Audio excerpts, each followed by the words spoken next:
చంద్రబాబు నాయుడు గారు షెల్ కంపెనీల ద్వారా దందాలు చేయడానికి, అక్కడి నుంచి డబ్బులు మనీ లాండరింగ్ చేయడానికి విదేశాలకు వెళ్ళాడు అని చెప్పి ఇవాళ సాక్షి పత్రిక వాళ్ళు ఒక కథనాన్ని వండారండి.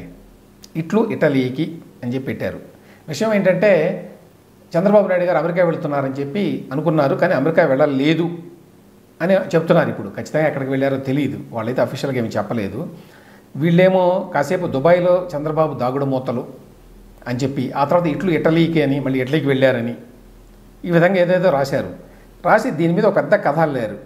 అదేంటంటే చంద్రబాబు నాయుడు గారట గతంలో కూడా సింగపూర్కు నిధులు మళ్లించి ఏదో చేశాడు, ఇప్పుడు కూడా అటు ఇటు తిరిగి విదేశాల్లో గుట్టుగా విదేశాలకు వెళ్ళిన చంద్రబాబు ఇటలీకి చేరుకున్నట్టు సమాచారం అని రాశారు. దుబాయ్ నుంచి చంద్రబాబు దంపతులు ఇటలీ వెళ్ళినట్లు ఇమ్మిగ్రేషన్ వర్గాల అనధికారికంగా వెల్లడించాయట వీళ్ళకి. ఎందుకంటే అంతా పోలీసులే కదండి, కనుక్కోవడం పెద్ద కష్టం కాదనుకోండి. అందులో వైసీపీ లాంటి పార్టీకి లోకేష్ దంపతులు కూడా అక్కడికే వెళ్ళినట్టు భావిస్తున్నారు. గతంలో చంద్రబాబు కుటుంబ సభ్యులతో విహారయాత్రలకు వెళ్ళినప్పుడు అధికారికంగా వెల్లడించారు. ఈసారి మాత్రం అందుకు భిన్నంగా గోప్యత పాటించడం గమనార్హం. ఇటలీతో పాటు మరికొన్ని చిన్న చిన్న దేశాలకు వారు వెళ్ళేటువంటి అవకాశం ఉన్నది. ఇది అసలు కీలకమైన పాయింట్. ఇక్కడి నుంచి సింగపూర్కు నిధులు మళ్లించి అనంతరం భారత్లోని షెల్ కంపెనీలకు చేరవేసే అవకాశాలు ఉన్నట్లు భావిస్తున్నారు. ఎవరో భావిస్తోంది, సాక్షి వాళ్ళు తప్పితే ఇంకెవ్వరూ భావించడం లేదు. చంద్రబాబు విదేశీ పర్యటనను పూర్తిగా గోప్యంగా ఉంచడం ఈ వాదనకు బలం చేకూరుస్తోంది. ఓకే, పర్యటన గోప్యంగా ఉండవచ్చు, ఎందుకంటే పర్సనల్ పర్యటన కాబట్టి అందరికీ చెప్పాల్సిన అవసరం కూడా లేదు. ఆయనేమో ముఖ్యమంత్రి కాదు చెప్పడానికి.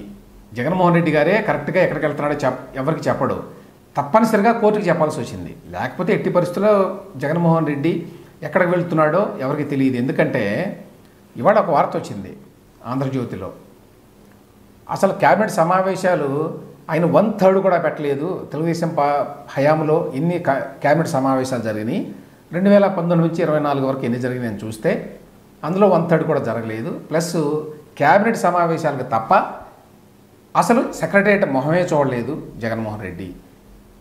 ఇంకోటి ఏమిటంటే అసలు మామూలుగా సెక్రటరియట్కి వెళ్ళడం అనేది ముఖ్యమంత్రి యొక్క విధుల్లో భాగం అండి. ఎందుకంటే పరిపాలన అంతా సెక్రటరియట్ నుంచి సాగుతుంది కాబట్టి. జగన్మోహన్ రెడ్డి గారు 5 ఏళ్లలో వెళ్ళలేదు క్యాబినెట్ సమావేశానికి మినహా. చక్కగా ఆయన ఇంట్లో కూర్చొని ఆయన మొత్తం పరిపాలన సాగించాడు. ఆయన ఇంట్లో ఏం చేస్తున్నాడు రోజంతా అసలు, ఎందుకంటే పెద్దగా మీటింగులు చాలా తక్కువ ఉండేవి ఇది అఫీషియల్స్ తోటి, అది కూడా అందరికీ తెలుసు. కాబట్టి ఏం చేసేవాడు, అంత గోప్యత ఎందుకు? ఇండివిజువల్గా ఎవరైనా గోప్యత పాటించవచ్చు, అందులో తప్పు లేదు. కానీ ముఖ్యమంత్రిగా ఉన్నప్పుడు ప్రతి నిమిషం కూడా మొత్తం అన్నీ పారదర్శకంగా ఉండాలి. ఎందుకంటే పబ్లిక్ లైఫ్ కాబట్టి ఆయన ముఖ్యమంత్రి కాబట్టి. అట్లా లేడు ఆయన. దానిని పక్కన పెట్టి చంద్రబాబు నాయుడు గారు ఎక్కడికో బయటికి వెళ్ళాడు, అక్కడ సింగపూర్ నుంచి నిధులు షెల్ కంపెనీల ద్వారా మళ్ళిస్తాడు అట. అధికారంలో ఉన్న వాళ్ళు ఎక్కడికైనా వెళ్ళారనుకోండి వేరే దేశాలకి, ఇట్లాంటి వాళ్ళు బోల్డంతా అవినీతి సంపాదన ఉంటుంది కాబట్టి ఈ అవినీతి సంపాదనని షెల్ కంపెనీల ద్వారా ఏదైనా చేసుకుంటారు అని అనుకుంటే దానికి ఒక అర్థం ఉంది. ప్రతిపక్షంలో ఉన్నవాళ్ళు, అధికారంలో లేని వాళ్ళు ఎట్లా మరి, వాళ్ళకి డబ్బులు ఎక్కడి నుంచి వస్తాయి? ఆ డబ్బుని విదేశాలకి తరలించేంత డబ్బు ఎందుకు ఉంటుందో వాళ్ళ దగ్గర? ఎవరైతే అధికారాన్ని దుర్వినియోగం చేసి మైన్స్ని కావాల్సిన వాళ్ళకి ఇచ్చుకొని, భూములను కావాల్సిన వాళ్ళకి ఇచ్చుకొని ఇలా రకరకాల కార్యక్రమాలు చేస్తారో వాళ్ళ దగ్గర డబ్బులు ఉంటాయి. కాబట్టి అధికారంలో ఉన్నప్పుడు విమర్శించినా ఒక అర్థం ఉంది. కానీ అధికారంలో లేని వ్యక్తుల్ని బయట దేశాలకు వెళ్ళి షెల్ కంపెనీల ద్వారా మళ్ళీ ఇస్తున్నారని చెప్పి విమర్శించడం అనేది ఓన్లీ వైసీపీకి, సాక్షికి మాత్రమే తగిందండి. ఇంకెవరు చేయలేడు ఆ పని. అధికారంలో ఉన్న జగన్మోహన్ రెడ్డి గారు లండన్ ఇంకెక్కడో వెళ్తాడట ఆయన, ఎక్కడెక్కడికో, అదేమి చెప్పరు ఎక్కడికి వెళ్తాడో, వాళ్ళకి కావాలనుకుంటే తప్ప. స్విట్జర్లాండ్ వెళ్తున్నాడు అంటే అక్కడ స్విట్జర్లాండ్ బ్యాంకుల్లో దాచుకోవడానికి వెళ్తున్నాడు అని చెప్పి అనొచ్చు చాలా ఈజీగా. అంటే ఒక విమర్శ ఏంటంటే ఇట్లాంటి రాతలన్నీ మిగతా పత్రికలు కూడా రాస్తున్నాయి కదా, ఈనాడు, ఆంధ్రజ్యోతి ఇట్లాంటివి కూడా రాస్తాయని. కానీ ఖచ్చితంగా there is certainly degree of difference అండి వాటికి, సాక్షి పత్రికకి. ఇంత అడ్డగోలుగా అయితే బహుశా రాయరేమో అని అనుకుంటున్నాను నేను.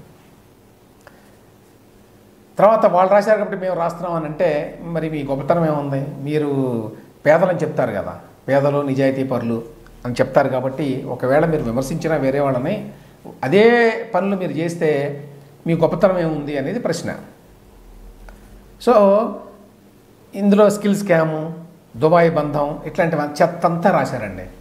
ఇటువంటి చెత్తంతా కనుక మరే దేశంలోనైనా ఎనీ డెవలప్డ్ కంట్రీలో కనుక జరిగితే ఒక 100 కోట్లకో 1000 కోట్లకో 1,00,000 కోట్లకో డ్యామేజ్ వేసి జైలు కూడా పంపిస్తారండి, క్రిమినల్ కేసులు కూడా పెడతారు. మన దేశంలో గతంలో చెప్పాను నేను, ఇది మన దేశంలో ఈ పరువు నష్టం చట్టాలు ఏవైతే ఉన్నాయో చాలా వీక్, కోర్టులు ఇంకా అంతకంటే వీక్, అంతకంటే ఇన్కాంపిటెంట్, అసమర్థ న్యాయ వ్యవస్థ ఉన్నది మనకి. అందువల్ల అవి జరగవు, ఏమీ జరగవు. ఎప్పుడో లోకేష్ ఒక కేసు వేశాడు, ఏంటి, విశాఖపట్నం ఎయిర్పోర్ట్లో కూర్చొని ఎన్నో వేల రూపాయలకి తిన్నాడు అని. అది పచ్చి అబద్ధం. అసలు ఆ రోజున విశాఖపట్నం ఎయిర్పోర్ట్లోనే లేడు ఆయన, విశాఖపట్నంలోనే లేడు, మరి ఎక్కడో ఉన్నాడు అని చెప్పి డాక్యుమెంటెడ్ ఎవిడెన్స్ ఉంది. కానీ సాక్షిలో పెద్ద ఎత్తున వార్త రాస్తే దాన్ని వైసీపీ సోషల్ మీడియా వాళ్ళు కూడా ప్రచారం చేశారు. దాని మీద ఒక కేసు వేశాడు లోకేష్. ఎప్పుడో, ఇంతవరకు ఏమీ లేదు కదా. ఎన్ని సంవత్సరాల తర్వాత దాని మీద తీర్పు వస్తుందో తెలియదు. తీర్పు వచ్చిన తర్వాత ఏ రకమైన శిక్షలు వేస్తారో తెలియదు. ఆయన 50 కోట్లకో 100 కోట్లకో వేసినట్టున్నాడు. అవన్నీ మరి ఒక 100 కోట్లు కట్టండి అని చెప్పి ఒక ఫైన్ వేసినట్టుగా నేను చూడలేదండి ఇంతవరకు. ఇటువంటి పరువు నష్టం కేసుల్లో 50 కోట్లకు 100 కోట్లుగా వేస్తారు కదా, అంటే ఆ కేసులు ఏవి కూడా ఇంతవరకు తేలలా. 100 కేసులు ఉంటే 99 కేసులు తేలవు అసలు అవి. అందువల్ల చాలామంది ఏమంటారంటే ప్రతిదానికి కోర్టులో వేయచ్చు కదా, పరువు నష్టం దావా వేయచ్చు కదా అంటారు. వేస్తే ప్రయోజనం ఏమి ఉండదు. వేసిన వాళ్ళు కోర్టుకు వెళ్ళాలి. ఈ విషయం కూడా చాలామందికి తెలియదు. ఎవరైతే పరువు నష్టం కేసు వేస్తారో కోర్టులో, వాళ్ళు కోర్టుకు వెళ్ళి సాక్ష్యం చెప్పాలి. ఎవరి మీదనైతే వేశారో వాళ్ళు రావక్కర్లా కోర్టుకి, వాళ్ళ లాయర్ వాదిస్తే చాలు. ఆ కారణం చేత కూడా చాలామంది పరువు నష్టం దావాలు వేయరు. ఎందుకంటే వీళ్ళు వెళ్ళాలి కోర్టుకి, వెళ్ళి చెప్పాలి, ఇదంతా కోర్టులో సాక్ష్యం ఇవ్వాలి. లోకేష్ వెళ్ళాడు, అందరు గుర్తుండే ఉంటుంది. చంద్రబాబు నాయుడు గారు పేరు మీద ఇంతవరకు ఎందుకు వేయలేదు అంటే, ఈ కోర్టుకి ఏం వెళ్తాం మనం అని చెప్పి అనుకోవడం వల్ల. రామోజీరావు గారు ఎందుకు వేయలేదంటే అదే కారణం. చాలామంది అంతే, చాలామంది ఎవరైనా బాధితులు, మీడియా బాధితులు, అది సాక్షి పేపర్ ఒకటే అని అన్నాం, మిగతా వాళ్ళు కూడా ఎందుకు వేయరు అంటే, ఒకటి ఈ కేసు తేలదు, 2 మనమే కోర్టుకు వెళ్ళాలి, అవతల వాళ్ళు కోర్టుకు రావక్కర్లా, తర్వాత 3వది ఆ కేసులు సంవత్సరాల తరబడి తేలవు. ఈ కారణాల చేత ఇంత అడ్డగోలుగా ఇట్లా రాస్తారు.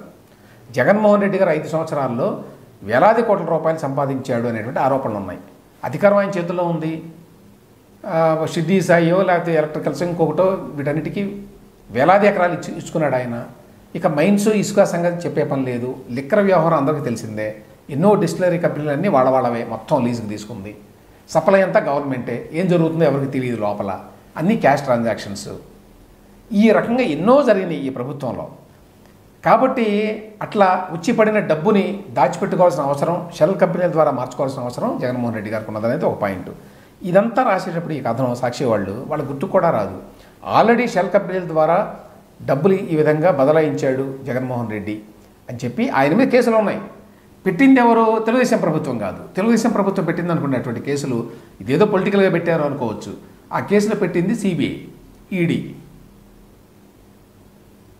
ఆయన మీద ఎప్పటి నుంచో ఆ కేసులు ఉండగా వేరే వాళ్ళ మీద ఇంత చాలా సునాయాసంగా రాసేస్తారు వీళ్ళు. షెల్ కంపెనీల ద్వారా డబ్బులు ట్రాన్స్ఫర్ చేసుకోవడానికి వెళ్ళినట్టుగా భావిస్తున్నారా? ఏమని రాశారు వీళ్ళు? షెల్ కంపెనీలకు చేరవేసే అవకాశాలు ఉన్నట్టు భావిస్తున్నారట. అవకాశాలు ఉన్నాయట.